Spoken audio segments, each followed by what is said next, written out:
Come on, keep going, keep going, keep going. Bob, we are halfway through the season now.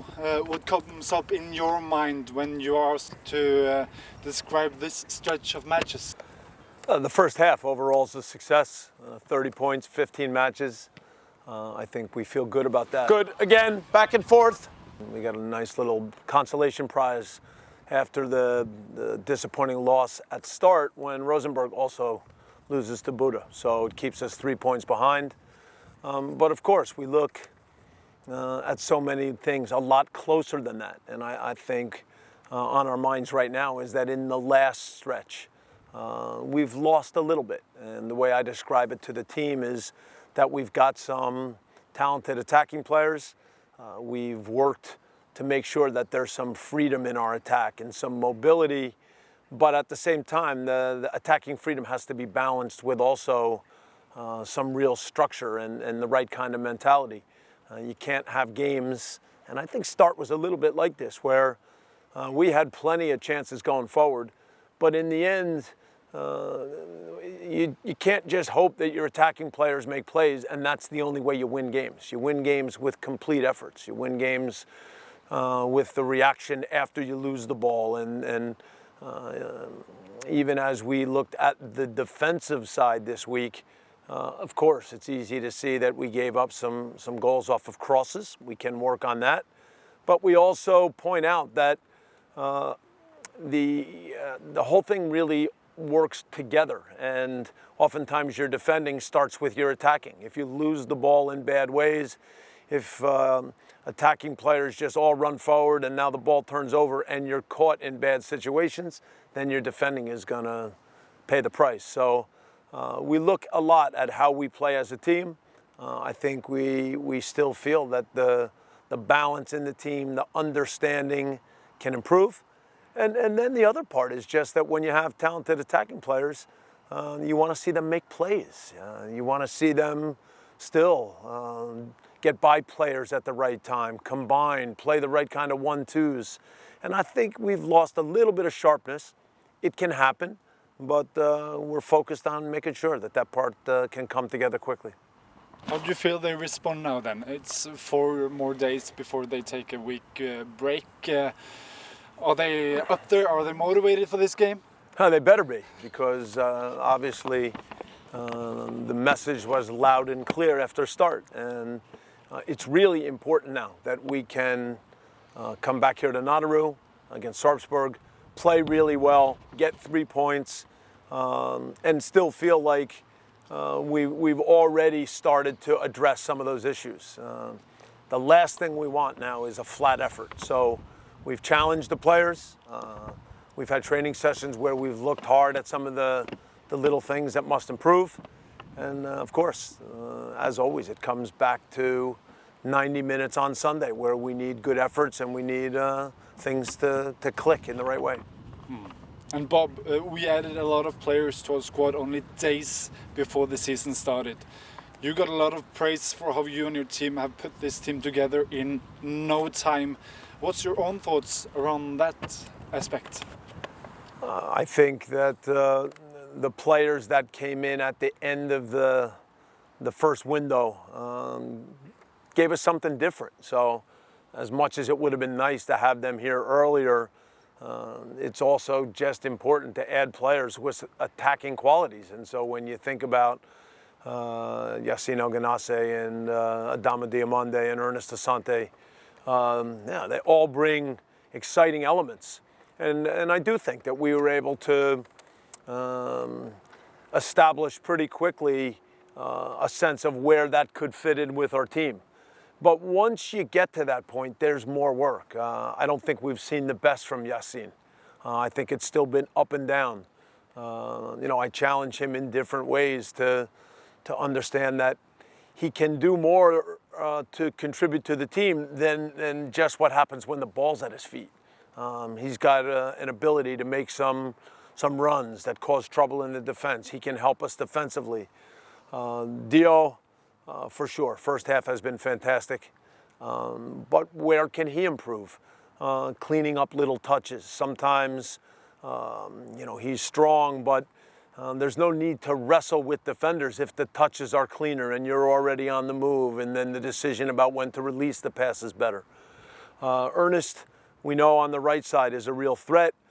There are times when he's not having the success on the right side and he can drift inside a little bit.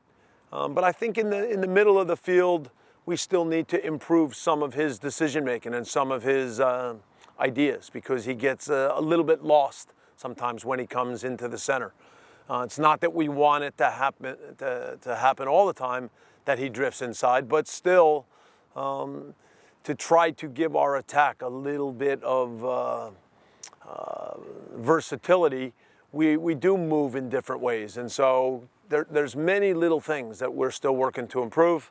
I could go through the midfield, I could go through the defense, but that's still the work. At the halfway point, we're not yet as good a team as we can be. Okay, a couple more before we start.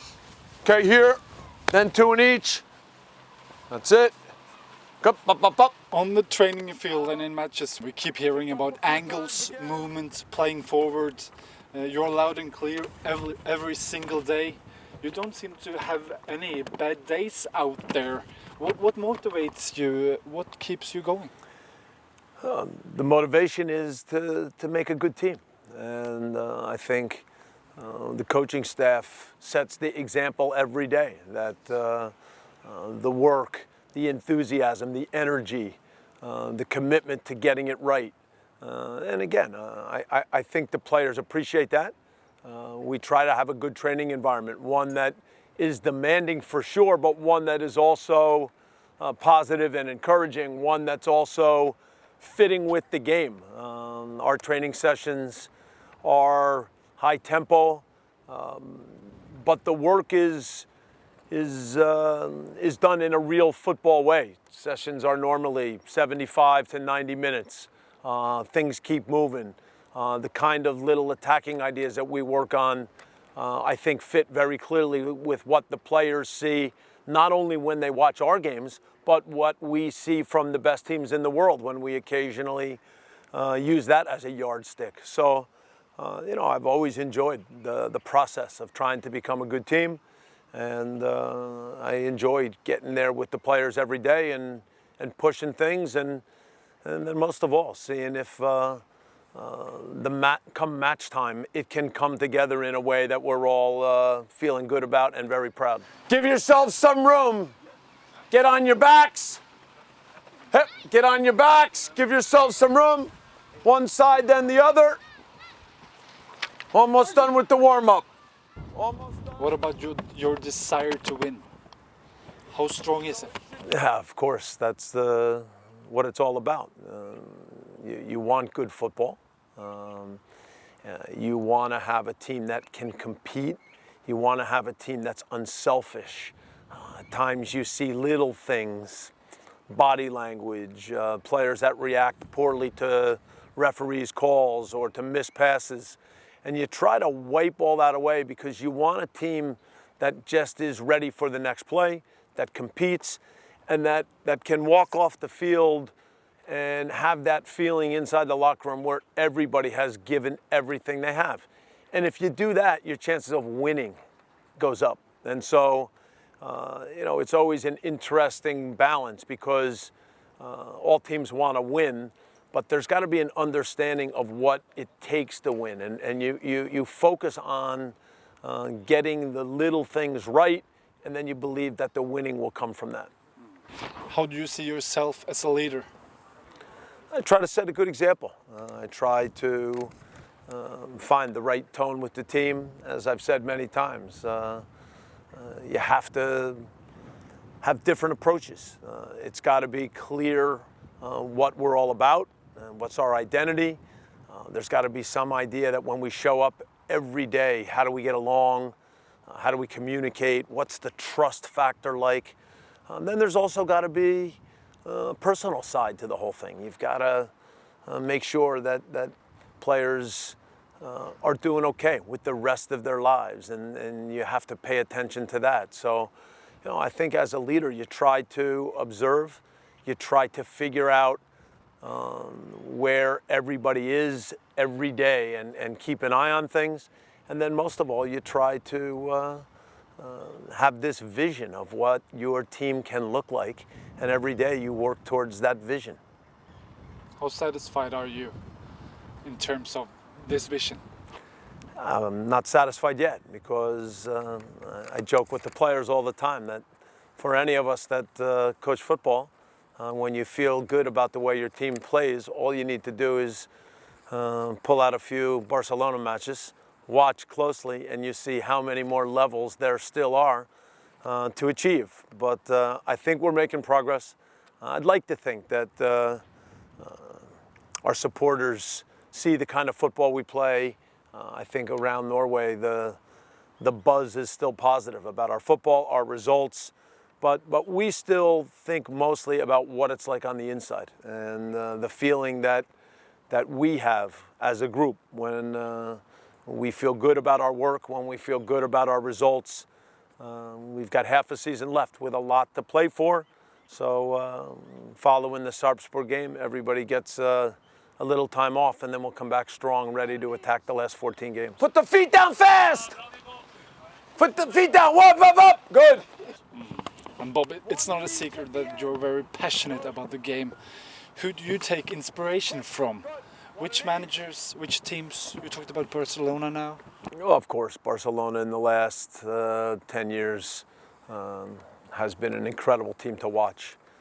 Their football, their movement, their ideas, the way such attacking talent also reacts and defends and wins the ball back quickly. These are fun things to watch. But there's many, many examples. At different times, Dortmund has been great. Chelsea under Mourinho, still a team that's so efficient, such good team chemistry. Bayern Munich, now that Pep is there, an incredible team. This past season, one of my favorite games was Paris Saint-Germain against Chelsea, when Paris Saint-Germain went down a man. And with 10, they still played like they were even numbers. They played totally on the edge. They didn't concede anything, and they were able to, with a, I think, 2-2 score, advance. So, you know, I enjoy watching teams that understand the game play at a high level. I enjoy that in all sports. I've talked about over the years watching San Antonio Spurs and recognizing the way Greg Popovich gets the most out of all his players. I can go back to old Celtic teams, old UCLA basketball teams, the U.S. hockey team in 1980. My memory runs deep, and most of it is focused on teams that got it right, players that seemed so committed to what they could accomplish as a group, as a team, that everything else was second. And that's special. You know, oftentimes young players in their careers, the first thing is maybe that they have this idea of making a name for themselves. But somewhere along the line, I think they understand that when the career is over, the real mark is what you've done on your teams, what you've achieved, what your teams have won. And I think that's special. One of the best articles I've ever read years ago was in Sports Illustrated, and it was about Paul Pierce. It was at a time when he had been the captain for the Celtics. And earlier in his career, he was probably a player that thought first and foremost about himself. But somehow he got to the Celtics with all that tradition. And then with Kevin Garnett and with Doc Rivers as coach, they just had such a mentality. And it seemed like they were so committed at that point to a championship. And I think when that comes together in that way, as a coach, you always think, can we make that happen with our team? It's maybe an impossible task, but if you, in 1 or 2 sentences, should point out what the Stabæk team under Bob Bradley is all about, what would you like to say then? We try to play positive football, give everything we have, and go for 3 points every time we step on the field. Have you looked at the table yet? I know a little bit of what the table looks like. It's not the first thing on my mind yet, but I certainly know that the top is within reach if we can continue to improve ourselves. But the fact that there is 15 more games to go and we are still in the race in both Tippeligaen and in the Norwegian Cup Up, it's a lot to fight for this fall. For sure. When we come back from this vacation, there'll be 14 more matches in Tippeliga. That's 42 points. So 42 points still to play for. And then, of course, we look forward to this quarterfinal match. Sandefjord away. Last year, here we are today at Nadderud, but the feeling late in the game against Molde in the semifinal, tight game. I think we certainly had a real chance to win at that point. We turn the ball over, we don't react well. El Yarnisi scores a good goal, but the disappointment of not getting to Ullevål. And I've reminded our team every time we have a cup match that you've got to earn your way to Ullevål. And you do it the next year in places like Senja. And so we've done that next to Sandefjord, but the cup continues to be a real dream for us. Okay, ready. Quick, touch. Small little touches, final pass, next one, play.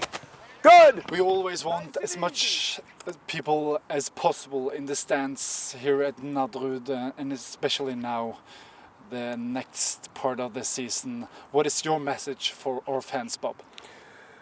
I've done radio spots, I shake hands, I encourage people. The message is that I think we have a team that's fun to watch, a team that they can be proud of. I certainly know that this time of year, much of the Stabæk community is in cabins and at lakes and all that kind of thing, but still to get back here at Nadderud, to be in the stands and support our team is important. And over the years, I think there's been an incredible connection in Stabæk between the fans, the people who started this team and had this dream, and then what takes place on the field. And we count on it every game. Even in the nice weather, even in the summer, find your way back, show up, help us. It always counts for everything. Thank you, Bob.